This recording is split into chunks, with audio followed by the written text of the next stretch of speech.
What up, home fries? This is Leon, the Paperback Maniac, here to bring you yet another quick and dirty, mostly spoiler-free paperback horror novel review.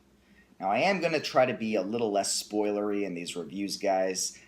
Rather than do like a whole beat by beat of the entire plot, I'm going to give you the basic setup, introduce the characters. I will go over the beginning of the book and maybe a little of the rising action, but I'll never give the ending away, and I won't give, like key things away.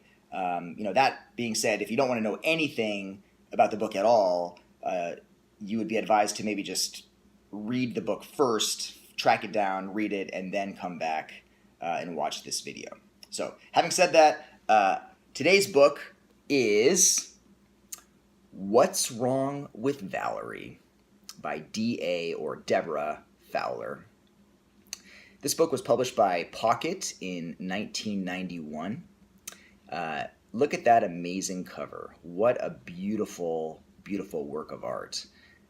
Lest you think by looking at this cover that this is just some inane, stupid, trashy novel. I know you're probably thinking, you're like, yeah, Leon, last week you reviewed a book called Vampire Beat. What kind of crap are you going to foist on us now? Well, let me disabuse you of that right now. I mean, for one thing, note the effusive praise you've got on the cover there by none other than Douglas Clegg, a genre heavyweight of the 90s. Not to mention on the back of the book, we have two more blurbs by two of my very favorite novelists of this era, and two, I think, of one of the best novelists of this old paperback era, R. Patrick Gates and Sean Costello, two writers whom I admire a lot, and I do agree with the assessments they give on the back of this book. So this one here, What's Wrong with Valerie follows a woman named Valerie Scott.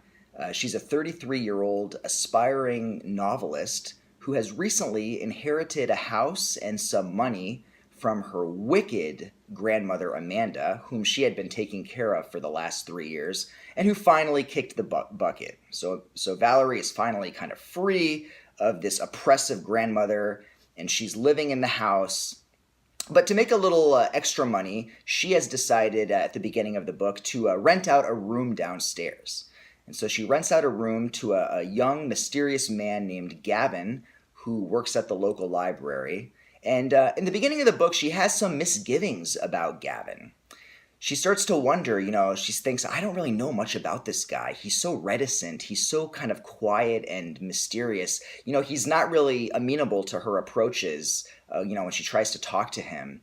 And she has these dreams that, he's standing at the foot of the stairs looking up at her bedroom door. And she wonders, what's going through his mind? Does he want to rape me, she wonders? Does he find me sexually attractive? And there is definitely some implications that she has mixed feelings about those things. And so early on in the book, one night, she goes out on the landing in the middle of the night, and she hears this strange, wet sucking sound coming from below. So she goes downstairs. She notices that, the drapes over the windows are moving. There's a chill in the air, although the windows are closed. And then she looks over on the mantle, and she sees these yellow, round, glowing, cat-like eyes staring at her. And as she approaches, these eyes only get rounder and larger, which is very odd. And as she reaches out her hand to try to touch them and see what they are, she feels this hot, slimy mouth close over her hand, and she screams. And, as she screams, she wakes up Gavin, who opens his door downstairs, very nonplussed. But then she kind of wakes up and realizes that she must have been sleepwalking and imagined the whole thing. Or did she? Okay, then... but she's a little freaked out by that. Also, meanwhile, this is all in the beginning of the book, she is, trying to write, but she starts to get these strange messages on her typewriter. The first message she receives is, "They are here." Now, she doesn't know what to make of this. It's very strange. She tells Gavin about it finally, but Gavin kind of doesn't give it much credence. He says, "Oh, I'm sure it's nothing, are you sure you didn't, maybe do it subconsciously, or maybe you just heard those noises. Might have just been like a cat stuck under the house. He doesn't really, treat it as anything serious. But she's still, pretty freaked out about this. So she even goes so far as to go to the library one day while he's working and ask him if they have any supernatural reference books, because she wants to, do some reading on this. And he thinks this woman. We do get into his mind too.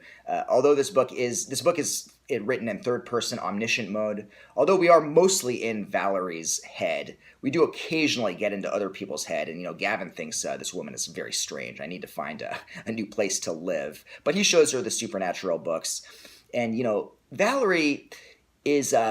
There's a lot of pathos for this character. I gotta say, right from the beginning, we really feel sorry for her. She's sort of this very timid and lonely woman who she just wants to make a connection with someone. She wants someone to love her and to listen to her. She doesn't really have anyone. She makes these. She tries to talk to Gavin, and he sort of gives her the cold shoulder. He kind of just doesn't really give her the time of day.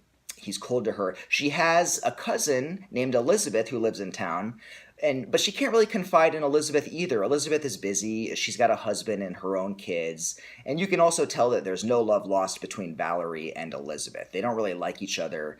We get the sense that Elizabeth sort of resents Valerie for taking the inheritance of the grandmother. And we also get the impression that she has some suspicions about Valerie and about things that happened while Valerie was taking care of the grandmother.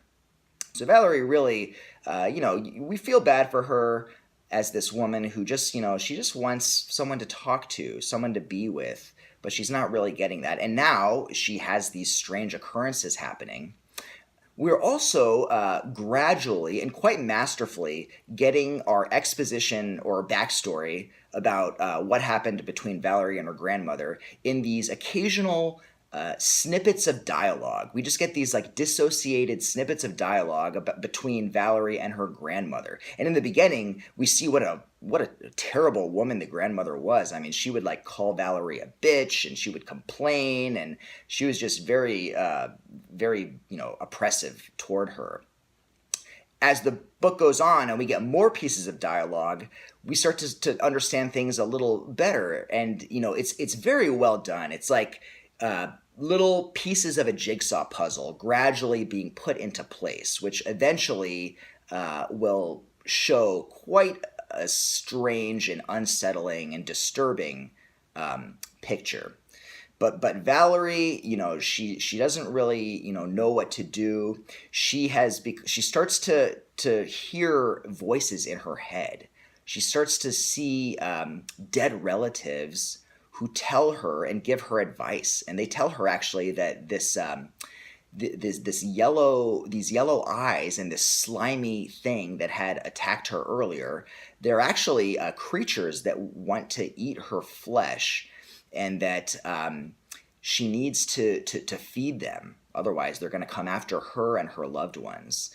And we don't know for quite a bit of the novel whether Valerie is going nuts and is she just making all this stuff up in her head, or are there legitimately supernatural forces at work that are attacking her and forcing her to do certain things. So very, very well done. But eventually the some of these relatives that she has that are speaking to her, they tell her that, these slime creatures that have been, coming out at night in the house, Gavin, the boarder, is their leader, and that to make them go away, she's going to need to take care of Gavin.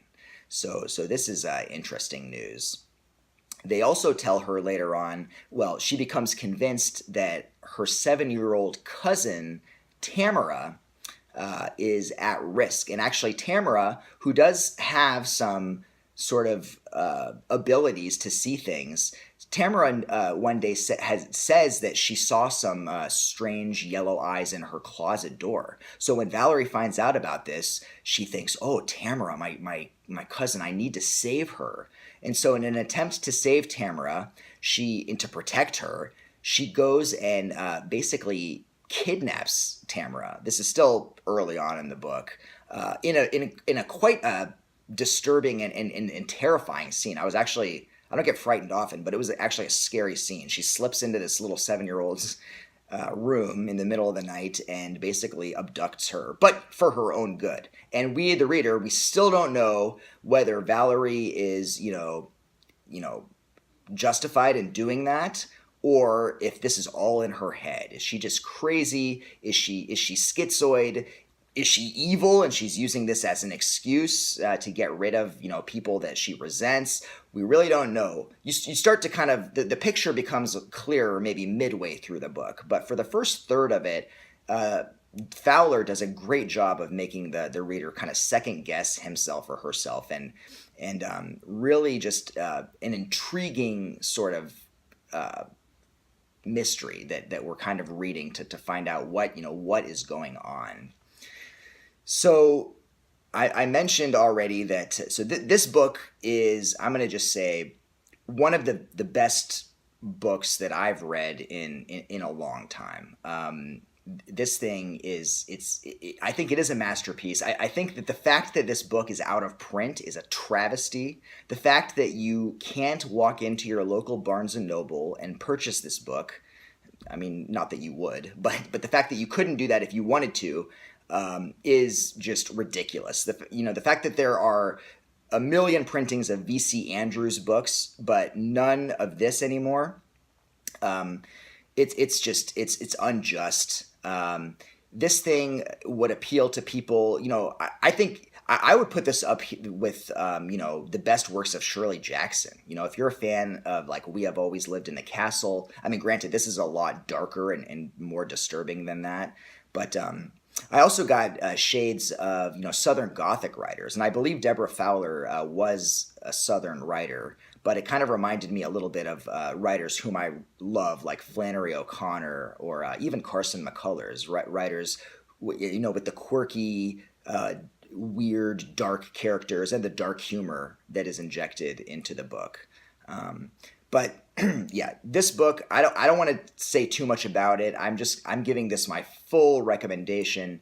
I don't know, what prices go for online, but whatever it is, I suggest you just buy it. Just cough it up.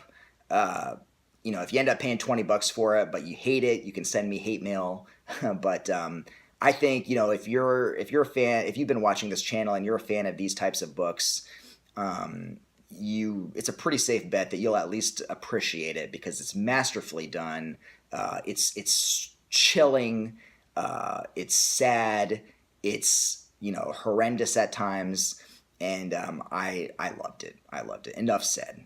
So buy this book, read it, love it, and I'm going to end the review right there. So thanks for watching, guys. Have a great day. Have a great week. I will see you later. Peace out.